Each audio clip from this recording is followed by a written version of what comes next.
Welcome to the Salmon Runs YouTube. Enjoy the video. In this video, I will explain how to replace struts on a Dodge Dart. Before you begin, always prioritize safety. Make sure your vehicle is securely lifted and supported on sturdy jack stands. Wear safety glasses and gloves to protect yourself from potential hazards.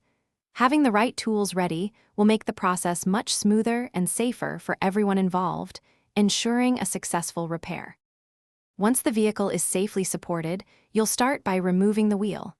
Next, carefully disconnect any brake lines or ABS sensor wires attached to the strut assembly.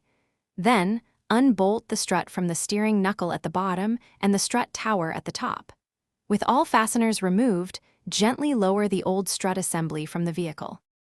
Now, using a spring compressor, carefully compress the coil spring to safely remove the old strut cartridge. Install your new strut into the spring assembly, ensuring all components are correctly seated. Then, lift the new strut assembly back into position on the vehicle. Securely bolt it to the strut tower and the steering knuckle, making sure all connections are tight.